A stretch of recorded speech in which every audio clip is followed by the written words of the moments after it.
Creo que lo más hermoso que se puede decir en honor a Shakespeare, en honor al hombre, es que creyó en Bruto y no quiso empañar su forma de virtud con la más mínima desconfianza. A él le dedicó su mejor tragedia, que se sigue citando aún con un título falso, a él y al más terrible contenido de una elevada moral. De lo que trata en ella es de la independencia del alma. Ningún sacrificio resulta excesivo en este caso. Hay que saber sacrificar al amigo más querido, aunque sea el hombre más sublime, el adorno del universo, el genio incomparable, desde el momento en que se convierte en un peligro para esa libertad que se ama como libertad de las almas grandes. Este es el tipo de sentimiento que debió experimentar Shakespeare. La altura en que sitúa a César constituye el mayor honor que podía rendir a Bruto. A partir de ahí, eleva el problema de este último a un nivel monstruoso, al igual que la fuerza de ánimo capaz de cortar semejante nudo. ¿Fue realmente la libertad política lo que impulsó a este poeta a compartir la pasión y la culpabilidad de Bruto? ¿O bien, la libertad política no era sino el símbolo de algo inexpresable? Estamos ante un oscuro suceso, una oscura aventura del alma del poeta, de la que solo quiso hablar con signos. ¿Qué es toda la melancolía de Hamlet comparada con la melancolía de Bruto? Tal vez conocía Shakespeare por experiencia una y otra.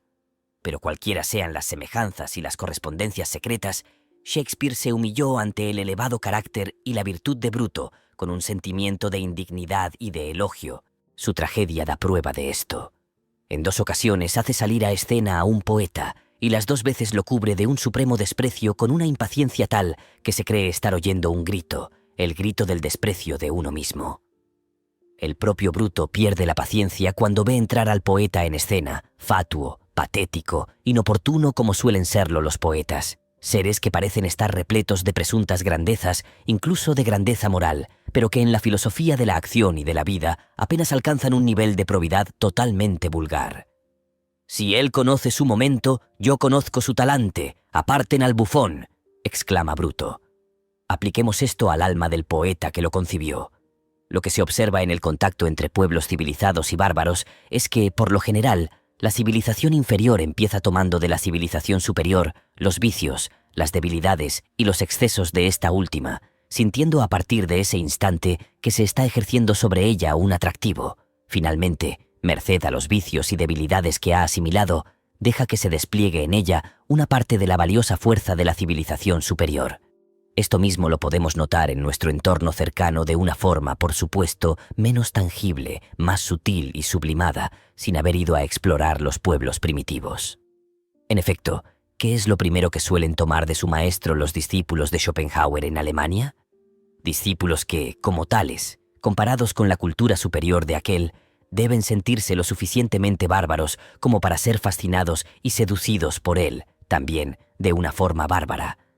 ¿Es su duro sentido de la realidad, su buena disposición a ser claro y racional lo que con frecuencia hace que Schopenhauer parezca tan inglés y tan poco alemán? ¿O bien es la fuerza de su conciencia intelectual que mantuvo durante toda su vida una contradicción entre el ser y el querer, y que lo obligó a contradecirse continuamente y en casi todos los puntos también de sus escritos? ¿O acaso su limpieza en las cuestiones relativas a la Iglesia y al Dios cristiano? Pues en este punto se mostró limpio como ningún otro filósofo alemán hasta entonces, si bien vivió y murió como un voltariano. O bien son sus inmortales doctrinas sobre la intelectualidad de la intuición, sobre el apriorismo del principio de causalidad, sobre la naturaleza instrumental del intelecto y sobre la falta de libertad de la voluntad. No, todo esto ni fascina ni se experimenta como algo encantador, sino que son las confusiones y los subterfugios místicos propios de Schopenhauer acerca de las cuestiones en las que el pensador realista se deja seducir y corromper por la vana ambición de ser él quien resuelva el enigma del universo. La indemostrable doctrina de una voluntad única, todas las causas no son sino causas ocasionales de la manifestación de la voluntad en este tiempo y lugar.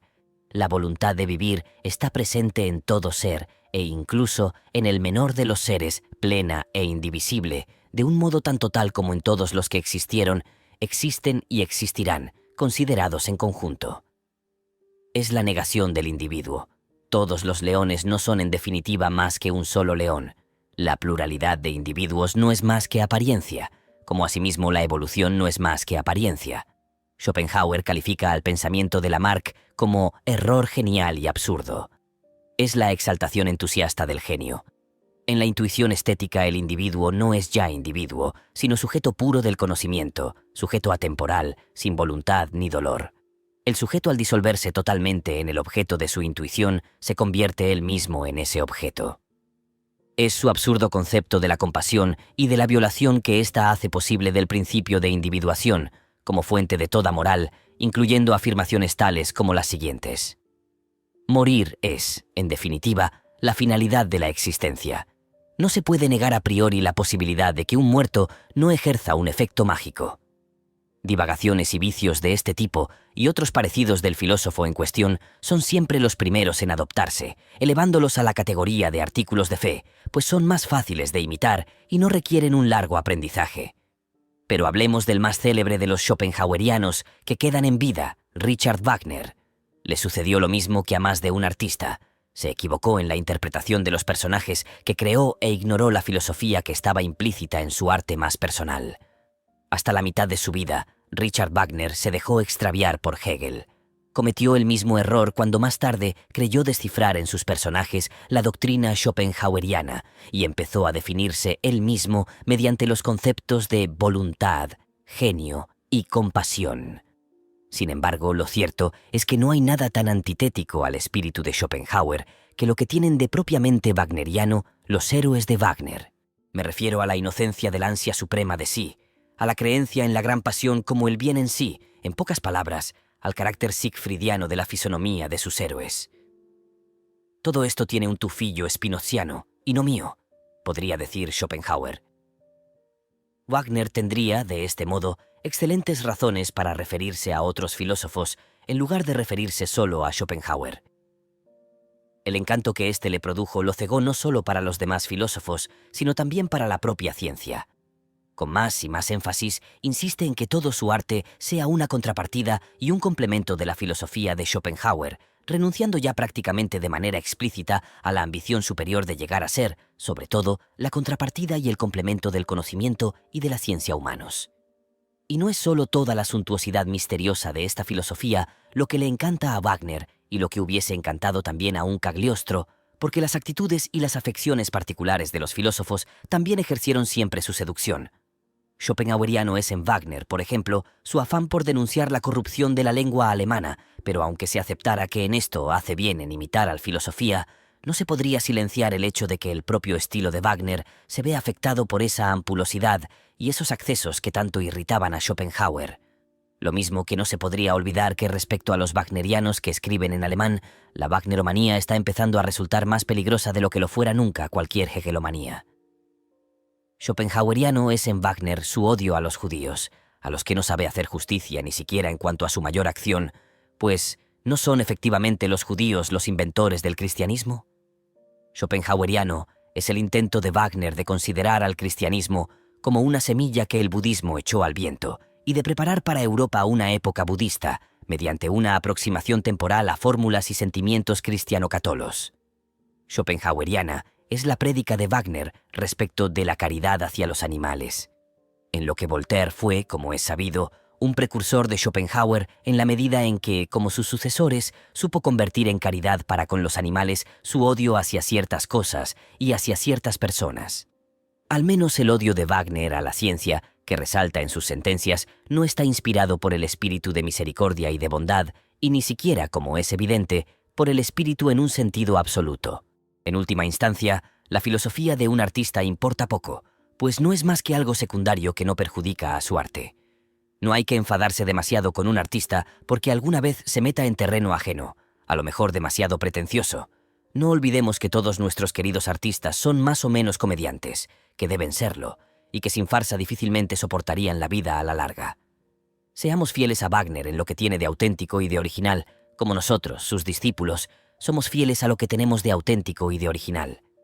Dejémosle sus humores y sus crispaciones intelectuales, y valoremos más bien con equidad qué clase de alimentos y de necesidades tiene derecho a exigir un arte como el suyo para poder vivir y desarrollarse. Poco importa que, como pensador, se equivoque tan a menudo. Ni la justicia ni la paciencia son asunto suyo. Alcanza con que su vida sea razonable y resulte razonable a sus ojos. Esa vida que nos grita a cada uno de nosotros: sé hombre y no me sigas, sé tú mismo, tú mismo. Nuestra propia vida ha de resultar también razonable a nuestros ojos. También nosotros debemos crecer y florecer, libres y sin miedo, en la inocencia de nuestro yo. Y así, al pensar en dicho hombre, siguen hoy resonando como otrora estas palabras en mis oídos: la pasión es mejor que el estoicismo y la hipocresía. La sinceridad hasta en el mal es mejor que la pérdida de sí en la moral tradicional. El hombre libre puede ser bueno o malo, pero el hombre servil es una vergüenza para la naturaleza y no participa de ningún consuelo celestial o terrenal. Por último, quien quiera ser libre ha de serlo por sí mismo, pues a nadie le cae la libertad del cielo como un don milagroso. Los hombres aprenden a rendir homenaje del mismo modo que aprenden a despreciar. Aquel que se aventura por nuevos caminos y conduce por ellos a muchos hombres descubre con asombro qué torpes y miserables se muestran estos en la expresión de su agradecimiento. Qué raro es incluso que llegue a expresarse simplemente esa gratitud, como si algo la ahogara al momento de hacerse oír. Entonces no puede hacer otra cosa que toser, y sus palabras se pierden en su tos. Las circunstancias en las que un pensador llega a experimentar la acción transformadora y trastornadora de sus pensamientos adquieren el carácter de una comedia. En ocasiones parece que quienes han sufrido esa acción se sienten ofendidos y que, temiendo perder su independencia, no saben manifestarla más que con impertinencias de todo tipo. Hay que esperar más de una generación para que se invente una convención cortés de la gratitud, para que el agradecimiento se vea penetrado de cierto espíritu y genialidad. En ese momento suele encontrarse también a alguien que está destinado a ser el gran recolector de gratitudes, no solo por lo bueno que haya podido hacer él, sino más bien por lo que sus predecesores pudieron ir amasando poco a poco como un tesoro de todo lo que hay de sublime y de excelente. Dondequiera que haya habido una vida cortesana, se ha impuesto la ley del lenguaje noble y con ello también la ley del estilo para todos los que escribían. Pero el lenguaje de corte es el del cortesano, que no tiene especialidad alguna y que, incluso en las conversaciones sobre temas científicos, evita las cómodas expresiones técnicas en tanto recuerdan demasiado a la profesión correspondiente. Por eso, en todos los países donde ha reinado una cultura de corte, el uso de expresiones técnicas y de todo lo que delata al especialista ha constituido una ofensa al estilo. Hoy, que todas las cortes no son más que caricaturas de lo que fueron antiguamente y hasta hace poco, incluso asombra que Voltaire sea tan puntilloso y tan arduo en este aspecto, por ejemplo, en el juicio que formula sobre estilistas como Fontenelle y Montesquieu. El hecho es que todos nos hemos liberado del gusto cortesano, mientras que Voltaire lo llevó a la perfección. La razón de ser de la filología no es otra que reafirmar continuamente la creencia de que hay libros tan preciados y tan majestuosos, a punto tal que generaciones enteras de sabios sienten que sus vidas han tenido sentido, dado que gracias a sus esfuerzos esos libros se conservaron entera e inteligiblemente. Se trata, sin duda, de personas que hacen y saben hacer libros así. Con esto quiero decir que la filología supone una noble creencia, que en beneficio de unos pocos hombres que siempre van a venir y que nunca están ahí, hay que llevar a cabo previamente una gran cantidad de trabajo penoso e incluso sucio. Todo esto constituye una tarea para ser realizada por delfines. La música alemana es, desde ahora, la música europea propiamente dicha, pues ha expresado la conmoción que Europa ha sufrido con la revolución más que ninguna otra. Solo los compositores alemanes saben expresar la agitación de las masas populares mediante esa formidable marisma artificial que ni siquiera necesita ser demasiado fuerte para producir efecto, mientras que la ópera llana, por ejemplo, no conoce más que coros de criados y de soldados, pero no de pueblo. Hay que agregar que en toda la música alemana se percibe una profunda envidia contra la nobleza, bajo el aspecto del esprit y de la elegancia como expresión de una sociedad segura de sí misma por su antigua tradición cortesana y caballeresca. ¿No es esta una música como la del cantor delante de la puerta, de Goethe, que la sociedad en el salón, y particularmente el rey, escuchan con agrado? Ya no se trata de caballeros que miraban con atrevimiento el corazón de la belleza. En la música alemana, hasta la propia gracia no aparece sin implicar remordimiento. Solo cuando provoca deleite, rústico hermano de la gracia, el alemán empieza a sentirse cada vez más moral, llegando hasta la cima de su sublimidad exaltada, docta y a menudo huraña, la sublimidad de Beethoven. Si tratamos de representarnos al hombre que encarna esa música, pensaremos inmediatamente en Beethoven tal como aparece junto a Goethe, por ejemplo, en su encuentro en Teplitz, tal como la semibarbarie surge junto a la cultura, como el pueblo hace lo propio junto a la nobleza, como el hombre con una bondad natural se presenta junto al hombre que es más que bueno, como el personaje singular aparece junto al artista, como el hombre que necesita consuelo se une al consolado, como el exagerador y sospechoso se muestra junto al equitativo, como el escrupuloso y verdugo de sí mismo, como el loco extasiado, el serenamente desdichado, el hombre plenamente fiel, el arrogante y el tosco, en definitiva, como el hombre sin domar, que fue como lo vio y lo definió el propio Goethe, el alemán excepcional para el que todavía no se ha encontrado una música digna de él. A modo de conclusión, preguntémonos si el desprecio hacia la melodía y el deterioro del sentido melódico, cada vez más extendidos entre los alemanes, no serán una especie de tosquedad democrática, sucesivos a la revolución. Efectivamente, la melodía revela un placer tan manifiesto por el imperio de la ley y una repugnancia por todo lo que está en devenir, por lo informe y arbitrario, que percibimos en ella como una resonancia del orden antiguo de la realidad europea y como una seductora invitación a volver a ese orden. Sabemos de dónde procede el alemán, que desde hace siglos constituye el idioma escrito. Los alemanes, con su respeto hacia todo lo que procedía de la corte, se esforzaron en tomar como modelo el estilo de las cancillerías. Todo lo que se escribía en estas, especialmente cartas, actas, testamentos y escritos de este género. Escribir con el estilo de las cancillerías equivalía a escribir conforme al espíritu de la corte y del gobierno. Había en ello algo distinguido en relación con el alemán vulgar que se hablaba en la ciudad donde se habitaba. Poco a poco se acabó hablando, en consecuencia, del mismo modo como se escribía, y así se fueron dando muestras de mayor distinción en la formación y en la elección de los vocablos y de los giros de las frases, para terminar copiando también la entonación afectada de la corte, convirtiéndose ésta en algo natural. Quizás no se haya producido algo totalmente idéntico en ningún otro lugar. El predominio del estilo sobre el lenguaje hablado y la inclinación de todo un pueblo a los floreos y a la afectación como base de una lengua común, excluidos los matices dialectales. Creo que la lengua alemana de la época medieval, y sobre todo de finales de la Edad Media, tenía un acento sumamente aldeano y vulgar. En el curso de los últimos siglos se ennobleció un poco, debido principalmente al hecho de que se vio obligada a imitar un gran número de sonidos franceses, italianos y españoles, en especial las noblezas alemanas y austríacas, a tal extremo que no podía contentarse de ninguna manera con el idioma materno. Pero a pesar de esta forma de ejercicio, el alemán mantuvo un acento insoportablemente vulgar a los oídos de Montaigne y aún de Racine, e incluso en boca de viajeros alemanes. En medio del populacho italiano, esta lengua sigue sonando de una forma vasta y ronca que evoca al hombre de los bosques, las cabañas ahumadas y las marcas incultas. Sin embargo, noto que hoy se aprecia de nuevo entre los antiguos admiradores de las cancillerías una inclinación similar a la entonación distinguida, y que los alemanes empiezan a sensibilizarse al encanto de un acento completamente extraño que a la larga podría llegar a ser un auténtico peligro para su idioma, pues es imposible encontrar en Europa un sonido más detestable.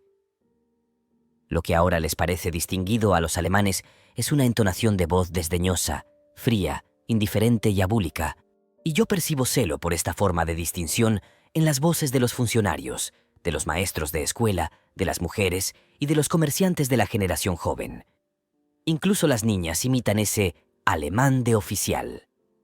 Pues el inventor de esa entonación es el oficial prusiano, ese mismo oficial que como militar y hombre de carrera da muestras de un tacto y de una modestia dignos de admiración que todos los alemanes deberían tomar como ejemplo, incluyendo los profesores y los músicos alemanes. Pero en cuanto habla y gesticula, es el personaje más soberbio y carente de gusto de la vieja Europa, sin tener conciencia de ello, por supuesto. Como tampoco tienen conciencia de esto los alemanes buenos, ante cuyos ojos pasa por ser el hombre de la más distinguida sociedad, y de quien aceptan gustosos que les dé el tono. Y vaya si lo hace, empezando por los sargentos y los suboficiales que lo imitan burdamente. Basta prestar atención a las órdenes vociferadas que rodean positivamente a las ciudades alemanas, ahora que los ejercicios militares se hacen a las puertas de todos los centros urbanos. ¡Qué arrogancia! ¡Qué sentimiento frenético de autoridad! ¡Qué sarcástica frialdad se deja oír en esos aullidos! ¿Serán realmente los alemanes un pueblo musical? Lo cierto es que hoy están militarizando el sonido de su idioma, es probable que una vez que aprendan a hablar militarmente, acaben escribiendo igual, pues el hábito de ciertos sonidos penetra profundamente en el carácter. Pronto se adquirirán las palabras, los giros y los pensamientos propios de esa entonación. Tal vez se escribe ya con esa entonación de oficial, tal vez. Yo leo muy poco lo que ahora se escribe en Alemania. Pero estoy totalmente seguro de una cosa. Las manifestaciones públicas alemanas que penetran también en el extranjero no se inspiran en la música alemana, sino en esa nueva entonación arrogante opositora al buen gusto. En casi todos los discursos del primer hombre de Estado alemán hay un acento que, incluso cuando se deja oír por su imperial portavoz, hiere los oídos de un extranjero que lo rechaza con repulsión, aunque los alemanes lo soportan, tolerándose a sí mismos. Cuando el alemán es realmente presa de la pasión, y no solo, como es costumbre, de la buena voluntad de apasionarse, se comporta como hay que comportarse, sin preocuparse por su conducta. La verdad es que en ese instante se maneja con tanta torpeza y fealdad, como si no tuviese ritmo ni melodía, y los espectadores se sienten molestos o conmovidos, pero nada más a menos que se eleve a esa sublimidad y a ese encanto que pueden revestir muchas pasiones. Entonces, hasta el alemán llega a ser hermoso. La facultad de presentir desde qué altura empieza la belleza a derramar sus encantos, incluso sobre los alemanes, lleva a sus artistas a la altura, e incluso a los excesos de la pasión, como una aspiración real y profunda a superar la fealdad y la torpeza, o al menos a contemplar por encima de éstas un mundo mejor, más ligero, más meridional, más soleado. Así, sus calambres a menudo no revelan sino la necesidad de bailar. Pobres osos en quienes se agitan ocultos encantos y dioses de los bosques, y a veces también divinidades más elevadas. Ansío tener un maestro en el arte de los sonidos, decía un innovador a su discípulo, que sepa tomar de mí los pensamientos para expresarlos luego en su lenguaje, de modo tal de llegar mejor a los oídos y al corazón de los hombres. Los sonidos permiten persuadirlos tanto de todo error como de toda verdad. ¿Quién puede refutar un sonido? ¿Así que quieres pasar por irrefutable?, preguntó el discípulo. Replicó el innovador. Me gustaría ver la semilla convertirse en árbol. Para que una doctrina se convierta en árbol, es necesario que antes crea en ella que pase por irrefutable. La tempestad, las dudas, los gusanos, la maldad ponen a prueba al árbol para que se manifieste el género y la fuerza de la semilla, y se quiebra si no es demasiado fuerte. Pero la semilla no puede ser nunca aniquilada, ni refutada. Cuando hubo dicho esto, exclamó el discípulo impetuosamente. Pues yo, que creo en tu causa, la considero tan fuerte, que me atrevo a decir todo lo que tengo en el corazón contra ella. El innovador se rió para sus adentros y amenazándolo con el dedo le contestó: no podría tener un discípulo mejor, pero esta clase de discípulos es la más peligrosa, y muchas doctrinas no los soportan. Si no hubiésemos admitido las artes e inventado esa especie de culto a lo no verdadero, no podríamos soportar la capacidad que nos proporciona ahora la ciencia de entender el espíritu universal de la no verdad y de la mentira. La probidad tendría como consecuencia el asco y el suicidio, pero ocurre que nuestra probidad dispone de un poderoso recurso para evitar esa consecuencia: el arte como aceptación de la apariencia. No siempre impedimos que nuestra mirada redondee y complete lo que imaginamos. Entonces, no es ya la eterna imperfección lo que llevamos por encima del río del devenir, sino que creemos llevar a una diosa y nos mostramos orgullosos e infantiles rindiéndole este servicio.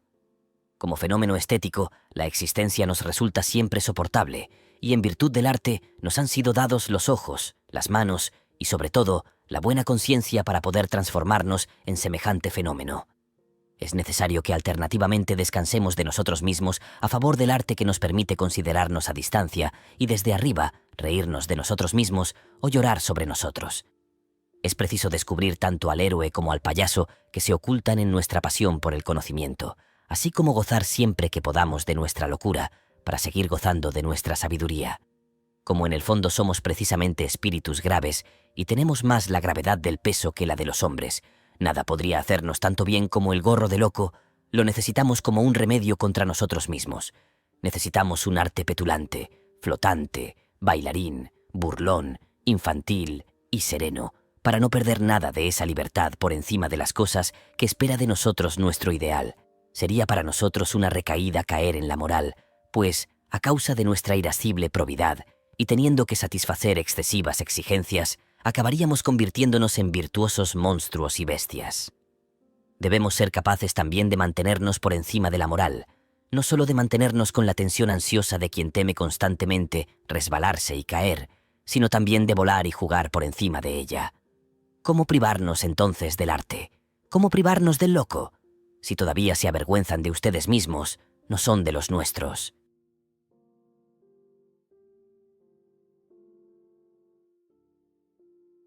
Libro tercero.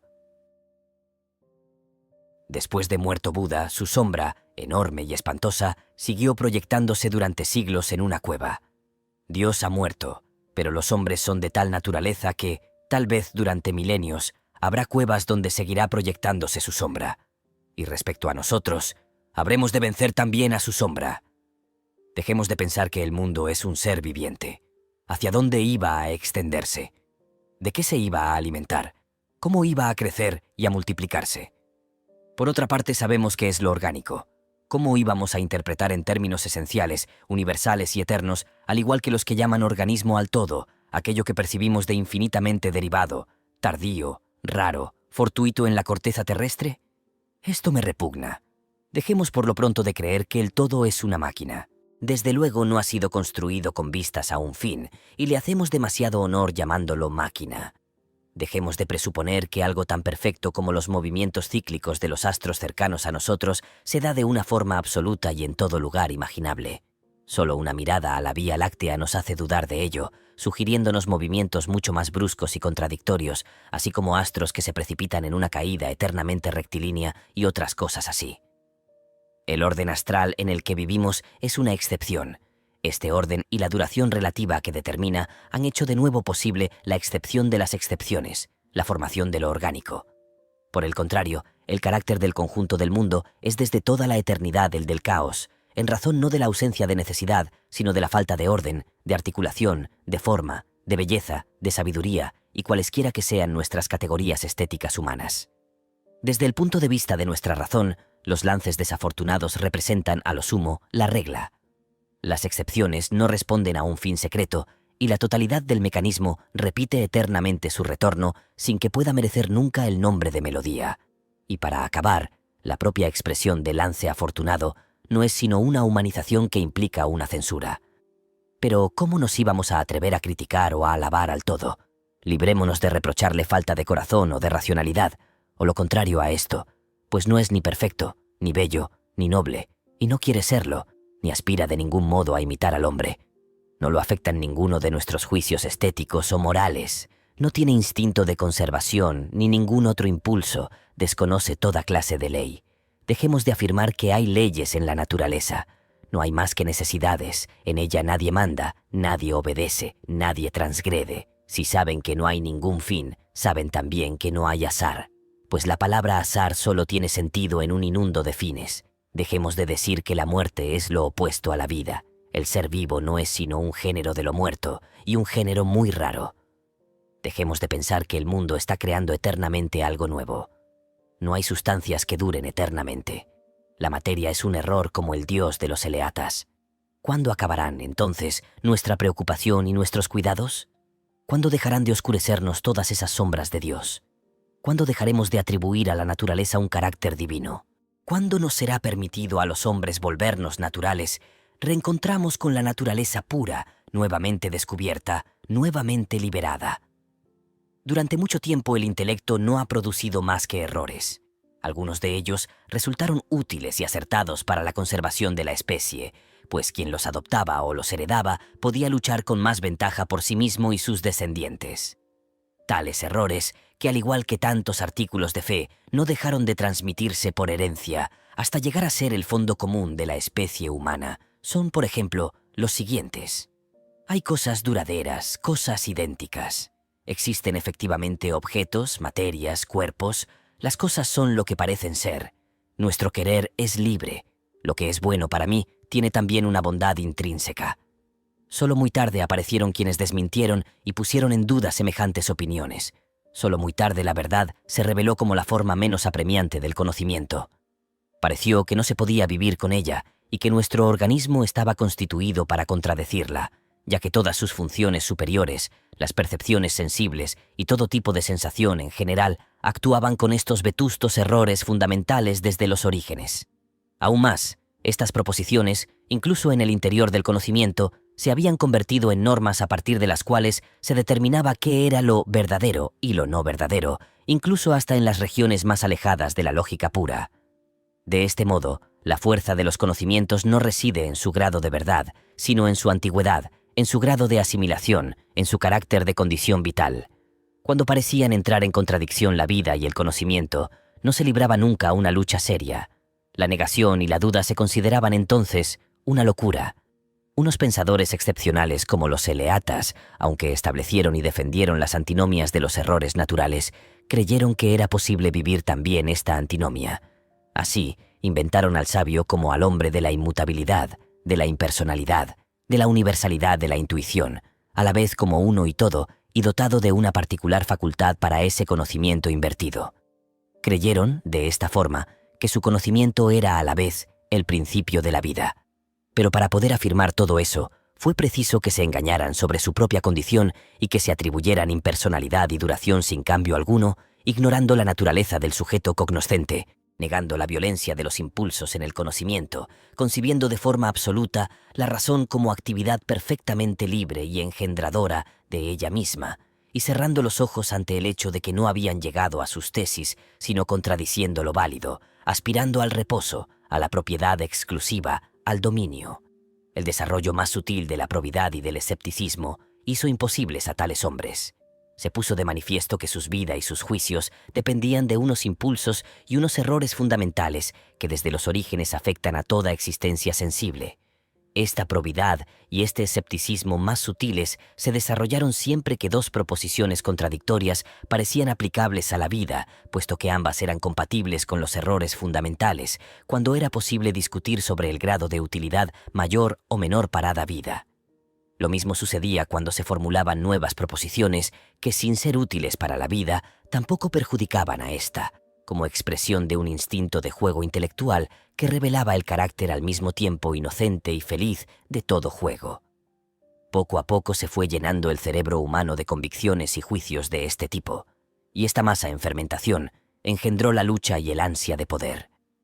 Toda clase de impulsos, y no solo el sentido de la utilidad y el placer, participaron y tomaron partido en la lucha por la verdad. La lucha intelectual se convirtió en ocupación, deleite, profesión, deber, dignidad. El acto de conocer y la aspiración a lo verdadero acabaron siendo una necesidad entre otras. A partir de aquí no solo la creencia y la convicción, sino también el examen, la negación, la desconfianza y la contradicción constituyeron un poder. Todos los malos instintos quedaron subordinados al conocimiento y puestos a su servicio, y adquirieron el prestigio de lo lícito, de lo venerado, de lo útil y, por último, el aspecto y la inocencia del bien. El conocimiento llegó, entonces, a ser parte integrante de la propia vida y, como vida, fue adquiriendo un poder continuamente creciente, hasta que los conocimientos y aquellos antiguos errores fundamentales acabaron chocando entre sí, los unos con los otros, como vida y poder que eran, en el seno del mismo individuo. El pensador es ahora el ser en el que el impulso de aspiración a la verdad se ha revelado a su vez como poder que conserva la vida. En comparación con la gravedad de esta lucha, todo lo demás resulta indiferente. Lo que aquí se plantea es la cuestión última respecto a la condición vital y el primer intento a realizar para responder experimentalmente a esta pregunta: ¿en qué medida la verdad tolera ser asimilada? Esta es la pregunta. Esta es la experiencia por realizar. ¿De dónde surgió la lógica en la cabeza de los hombres? Sin dudas de algo ilógico, cuyo campo debió ser inmenso en los orígenes. Pero desaparecieron innumerables seres que transitaban de un modo diferente a como lo hacemos ahora. Puede que esto sea más cierto de lo que se cree. Quien, por ejemplo, no sabía discernir con bastante frecuencia lo idéntico respecto a la alimentación o a los animales que eran peligrosos para él. Quien, por lo tanto, era demasiado lento para clasificar o demasiado minucioso en la clasificación, tenía menos oportunidades de sobrevivir que quien captaba inmediatamente lo idéntico entre todas las clases de realidades semejantes. Pero la tendencia predominante a considerar la semejanza como lo idéntico tendencia ilógica, pues no hay nada que sea idéntico en sí, esa tendencia, digo, creó el fundamento mismo de la lógica. Del mismo modo, para que pudiera desarrollarse la noción de sustancia, que es indispensable en lógica, aunque no se corresponde con nada real, fue preciso que durante mucho tiempo no se advirtiese ni se captara la mutabilidad de las cosas. Los seres no dotados de una visión precisa tenían ventaja sobre quienes percibían todas las cosas inmersas en un flujo perpetuo. Toda precaución extrema a la hora de sacar conclusiones, toda tendencia escéptica, constituyen por sí solas un gran peligro para la vida. Ningún ser vivo podría conservarse si no hubiera sido estimulada de forma extraordinariamente fuerte la tendencia contraria a afirmar y no suspender el juicio, a errar y a imaginar y no a esperar, a aprobar y no a negar, a juzgar y no a ser equitativo. El proceso de pensamientos y de conclusiones lógicas que se da en nuestro cerebro actual corresponde a un proceso y a una lucha de impulsos que en sí mismos son sumamente ilógicos e inofensivos. En la actualidad, el antiguo mecanismo funciona en nosotros de forma tan rápida y tan callada que solo percibimos el resultado de la lucha. Hablamos de explicación, pero el hecho que nos distingue respecto a los grados antiguos del conocimiento y de la ciencia es una descripción. Describimos mejor, pero explicamos tan poco como nuestros predecesores. Donde el buscador ingenuo de las civilizaciones antiguas no veía sino dos cosas, la causa y el efecto, como se decía, nosotros hemos descubierto una sucesión múltiple. Hemos perfeccionado la imagen del devenir, pero apenas hemos ido más allá de esa imagen, ni la hemos dejado atrás. En todo caso, la serie de causas resulta más completa a nuestros ojos, y concluimos que tal cosa debe producirse primero para que continúe tal otra. En cualquier proceso químico, la cualidad sigue pareciendo, al igual que antes, un milagro, tal como todo movimiento continuo. Nadie ha explicado el golpe.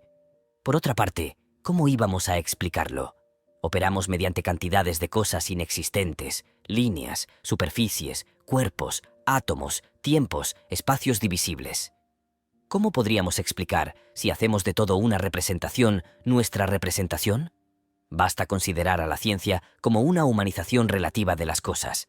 Aprendemos a describirnos a nosotros mismos de una forma cada vez más justa al describir las cosas y su sucesión. Probablemente la dualidad de la causa y el efecto no da nunca. En realidad, estamos ante un continuo del que aislamos algunos fragmentos, del mismo modo que no percibimos nunca sino puntos aislados en un movimiento que no vemos en su conjunto, contentándonos con suponerlo. Nos induce a error la forma repentina con la que un gran número de efectos se suceden unos a otros, pero esto no es para nosotros más que algo repentino.